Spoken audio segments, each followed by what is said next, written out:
Intro to Native American Languages. This is your instructor, Amy, and today we will be talking about Module 8, the Kiowa Tanoan languages. I wanted to go over just a little bit more than just the lecture slides, though.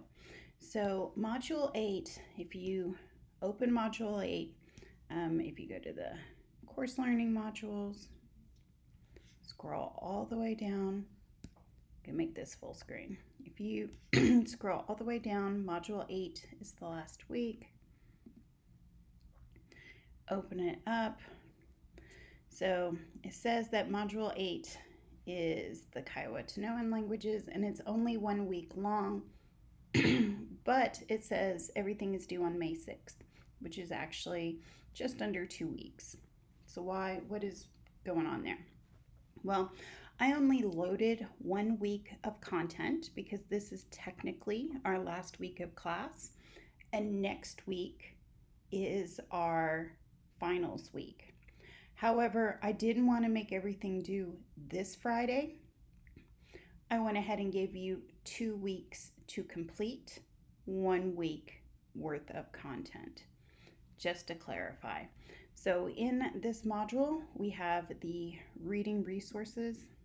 If you click on the reading resources, there are links to the Kiowa Culture and Language Program, an article about Kiowa Tanoan languages, the Oxford bibliographies, which we've used many times in our different readings, and this AAA Native Arts. So all of these are rather short. This is the Kiowa Culture and Language Program from the tribe. The bibliographies, as you've seen previously, are what other people have written about the language. And these 2 articles right here are supplemental. Note that anything from these articles could be on the quiz. If we go back from the reading resources, we had the lecture, which right now are only some lecture slides. They will soon also include this video. So here's the lecture slides, which we'll go ahead and go through right now. So when I click and open the lecture slides, and remember, anything from the lecture slides could appear in your quiz. So here are the slides. Intro to Native American Languages. So the Kiowa Tanoan family. So originally, the Kiowa Tanoan languages were found in the headwaters of the Missouri River in western Montana's Rocky Mountains. So we're like way up north up here. Sometime in the late 1700s, they started moving south and east into South Dakota, and then became associated with the Kiowa Apaches. And then beginning in the 1800s, they were still moving south towards Colorado and New Mexico, Kansas, western Texas, Oklahoma. And in 1865 and 1867 were the treaties that removed the Kiowa to Oklahoma. If you see this insert right here of all these smaller kind of globs, we see right here the Kiowa language group right here and how they started up in Montana, kind of traveled towards Oklahoma. This group right here that would be in the American Southwest, like New Mexico area, Colorado area, these are the rest of the Tanoan languages. So the language family is called the Kiowa Tanoan language family. There are 2 main branches, which let's move on to the next slide and talk about the branches. There's actually 3 main branches. The Kiowa Toa, which includes the Kiowa language, and Hemez. Tewa Tiwa, which includes the Tewa language. And then Tiwa, which is Piro Tiwa, Northern Tiwa, and Southern Tiwa. So a total of 6 languages in the Kiowa Tanoan language, the first branch being kind of the Kiowa Toa side with 2 languages. The Tewa Tiwa side has 4 languages. So in this map here we can see Tiwa, Towa, Piro, Humano, Tiwa Tano, and Northern Tiwa. These are different dialects. So we have some spoken examples of the Kiowa Tanoan languages. I always encourage you to click on the links to the spoken examples, not only because you get to actually hear the language, but because it's important to support people who create this kind of content. And so this video will talk a little bit about the languages, where they're found, and about their relationships, and then you'll be able to hear elders actually speaking the language as such.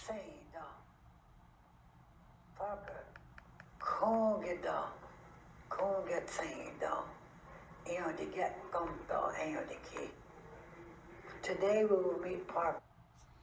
So going back to our lecture slides, and again, info from the spoken examples could end up on the quiz as well.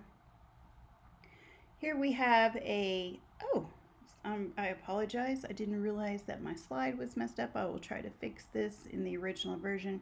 But here I gave an IPA chart of the phonetic inventory of Kiowa, and what's very interesting about this, and I apologize for it being messed up on here, but you can still kind of see right here that there are 3 different versions of P and a B, the same 3 different versions of T and a D, 3 different versions of K and a G in this language. So what does that mean? So in English, we usually do this version of P. It's called aspirated P. If you put your hand in front of your face and say the word pie, you can feel a little puff of air come out after the P. That is an aspirated P. That's not the only way to make a P sound. For example, if you've ever heard a P or a T that spoken in Spanish, it's not exactly the same. Instead of tie with the same puff of air, you would say something like taco in Spanish, and it doesn't have that puff of air, and it almost sounds like your tongue is stuck, taco, and it feels a little weird because we automatically put that puff of air. Well, in Kiowa, they not only have the P with a puff of air being a distinct sound, but the P without the puff of air is a distinct sound. And 2 words could mean 2 completely different things depending on which P is there. And then the third P is the ejective P, T and K. So the one with the apostrophe by it. So what is an ejective? An ejective consonant is one where the speaker builds up a puff of air, an even bigger puff of air than the one we get with like pie in English, to where it almost makes a popping sound. I'm not very good at ejective sounds, but I'll try. I, and you get that little click puff with it at the end. In Kiowa, there's also a ejective affricate. So this symbol right here is the ch sound, like in church. But they, in Kiowa, have an ejective version of that too, where the ch pops. And I definitely can't make that sound. Here we have some written examples of the Kiowa language. Why is this important? Well, Kiowa is one of few languages where a native person actually developed the writing system for their language. Other linguists had written down in APA and IPA the sounds of Kiowa. But a Kiowa man, Parker Mackenzie, he was born in Oklahoma on Rainy Mountain. He was supposed to go to boarding school, but his village where he was born had an outbreak of chickenpox at the time when they were coming through and rounding up all the kids to take them to boarding school. So he and a few other kids did not go because they were afraid that they would make everyone sick. So he basically got to grow up at home and really become fluent in the language. And then when he was a young man, he went and he was able to learn English, and he went to work for the BIA as a basically a secretary and an office worker. He had gone to school when he had learned English to learn how to type. And when he was learning how to type, he realized that there were certain letters on the keyboard that really didn't have an equivalent in Kiowa. And there were certain sounds in Kiowa that there weren't really letters for in English. So what he did was he created a system of assigning letters on the regular QWERTY keyboard to the Kiowa language so that Kiowa could be typed. So, and I have a picture of that here. So the C sound in English can be either a S or a K, like circle. In circle, the first C sounds like a S, the second C sounds like a K. Well, for Kiowa, since they have the three different kinds of P, T, and K, he used C to represent the K that is the unaspirated, the plain K. He used K, the letter K, to represent the aspirated K because it was the most similar to the English K. And he used the letter Q, which can also sound like a K, like queen. And he used it to represent the ejective, the popping K sound. And so you could look at a Kiowa word and make all the different sounds and be able to type it, which is, I think, really important. There's been other writing versions. For example, Alicia Gonzalez, it was a longtime Kiowa language teacher, and she kind of came up with her own writing system that used the, you can see here an X next to the K to let the speaker know that this K is one of the popping ejective sounds. Whereas in the Parker McKenzie system, here he used Q to represent that same popping sound. Going down to linguistic examples. So what is interesting linguistic-wise about Kiowa? Actually, quite a bit. All of the vowels in Kiowa have high and low tones. So it's a tonal language where the tone of the vowel could change the meaning of the word. There's a high-low combination that occurs only on heavy syllables. So if there's a long vowel. And tone is represented in the orthography. So when you write in Kiowa, you have to, or you can, if you're using the Parker McKenzie system, put the accents going up and down to represent if it is a tone going up or a tone going down, which you can see here in these examples. And again, it does make the difference in the meaning of the word. And here's an example. So thank you, aho. It's got the up and down. Whereas aho, with the only going up, means kill him. So a very different meaning.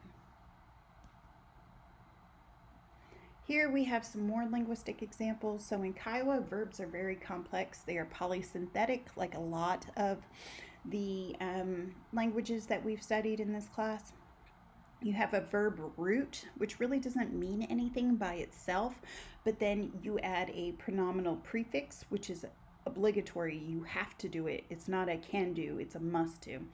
And the pronominal prefix really tells you who the subject, the direct, if there's a direct object, if there's an indirect object. There's a lot of information about the participants in a sentence in these pronominal prefixes, and there's dozens upon dozens of them. There's so many. There are multiple prefixes and suffixes that can attach to the verb. And then you can stack these affixes. So you can have multiple prefixes on top of each other and multiple suffixes on top of each other. So for the pronominal prefixes, like I said, there's many of them. There's dozens and dozens, and they're based on the verb's transitivity. So if you remember from Module 1, Transitivity is how many people are participating in the sentence. For example, I run is an intransitive sentence because it's just me. Okay. A transitive sentence will have a subject and a direct object, where an intransitive sentence only has a subject. There's no direct object. I'm not running something. So a transitive sentence would be I eat food. So it has a subject, I, and it's got the direct object, food. A ditransitive sentence has an indirect object in it. So I give the book to Mary. So the subject being I, direct object being book, and the indirect object being Mary, to whom or for whom the book is being given. They also have pronominative prefixes based on other things, so like a reflexive verb, something that you are doing to yourself. And Kiowa also does have true pronouns. Many of the languages that we've studied that use pronominal prefixes don't necessarily have pronouns. Kiowa's does, but it uses them really for emphasis. And then here we have nouns. So this is what I wrote my master thesis about, was about nouns in the Kiowa language. There are 4 noun classes. So what does that mean? There are 4 categories of noun. There's animate, inanimate, inanimate number 2, and inanimate number 3. So why so many categories of inanimate? Why don't you just have animate, alive, or inanimate?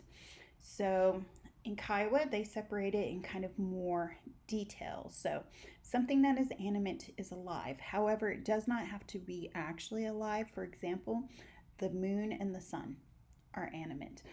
Why? Because they move across the sky, and because perhaps they were seen as being alive at some time in history. So the first category of inanimate nouns are plants and man-made objects, so things that people can make.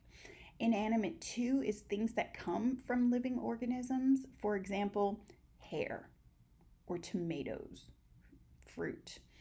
And then the third, inanimate, these are uncountable things. So we do this in English as well. We have 2 categories of nouns, things we can count and things we cannot. So things we can count are chairs. Things we cannot are furniture. We can never say furnitures. We just have furniture. I can have a lot or a little or none, but it does not change.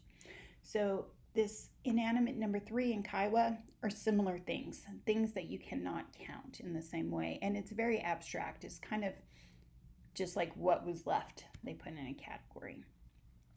And what I wrote about in Kiowa nouns is Kiowa is unique in all the world in how they mark nouns as plural. So what does that mean? So when something is plural, it's more than one. And Kiowa has what's called a tri-plural system, which you can have 1 of something, you can have exactly 2 of something, or you can have 3 or more of something. Now, this isn't necessarily unique. Quite a few languages in the world do this. For example, Arabic is a language that has exactly 2 as a category instead of just singular and plural. However, with Kiowa, the way that they add a suffix on the end of the noun, and that's how you know if it's the plural, but the way that they do this is unique in all the world, because for each category, whether it's animate, inanimate, 1, 2, or 3, the suffix changes on the different ones instead of being consistent throughout all of them. And this is kind of what makes it unique in all the world, because no other language does that, and it requires a lot of kind of memorization. So let's talk about the current state of the Kiowa language. So here we can see 2 of OU's Kiowa professors. OU has taught Kiowa for quite a few years. It has also been taught at UASO in Chickasha.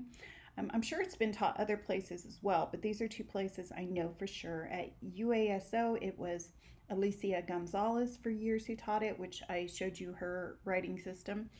At OU, Dane Pula teaches Kiowa. He runs community classes across the state, and he has done a lot to update the spelling of Kiowa and kind of make the noun classes easier to understand for students. And in his classes, he treats pronominal prefixes like they're separate pronouns. So really they're a part of the verb, but when he's teaching it, he teaches it as a separate kind of thing, as not part of the word, to make it easier for second language learners to learn, and which is very interesting. And then Dr. Tony Satok Mule, she also teaches Kiowa at OU. She also does community classes across the state, especially with children. She's been teaching her own children. And she does a lot of stuff online, like creating memes. And she created a bunch of COVID-19 information sheets in the Kiowa language that could be shared online. So that is what we have today this week for the Kiowa and Tanoan languages lecture. I'm going to go back to the module before I leave you today to just talk a little bit about what is left in Module 8 and what is left in our class. Again, I'm only giving you a week's worth of content. So there are some viewing resources. There's a couple videos in Module 8 that you can watch to learn more. And so they're both Kiowa language lessons, and so it's really hearing a lot more of the language. I also have some supplemental resources that I believe are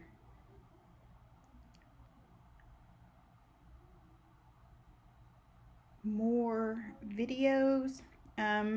Actually, no, I was wrong. So this is a link to Grammar of Kiowa. This is like a PhD level language sketch of the Kiowa language. Another link to the tribes website. This is a PowerPoint that I put together about the sounds of the Kiowa language, and another PowerPoint that I put together about those pronominal prefixes, all those dozens and dozens and dozens of prefixes, really just so you can get an idea of how complicated this system is in this language. And every language has things that are complicated about it and things that are not so complicated. For Kiowa, there's some complicated stuff in the pronunciation and some complicated stuff in the verbs. So here are the intransitive pronominals. So I told you when there's only a subject, and so you would choose like the subject. So if the first person, if it's I did something, you would use ah. If it was you did something, it'd be m, for example, and go through. Then here's the transitive, where you have both a subject and a direct object. So the chart gets a little more complicated because these are the objects and these are the subjects. Then here we have more. Then we have the reflexive pronominals and then the ditransitive pronominals. So remember, a ditransitive, it has a subject, an object, and an indirect object. And so here we have all of these. And then here we have an agent, so anybody or somebody did it. And then we have possessive ones when we're talking about like my things. So like I said, complicated, but very interesting. So I will open the quiz today. Like I said, it will be a shorter quiz than others. And even though it is only 1 week of content, everything for our course is due at the last day of final week on Friday, May 6th. I will not accept anything over the weekend, and I will not accept anything on Monday. So you have through May 6th to get anything that is missing from our class done. All right, thank you. I will do a separate video about the last part of the language sketch. Thank you.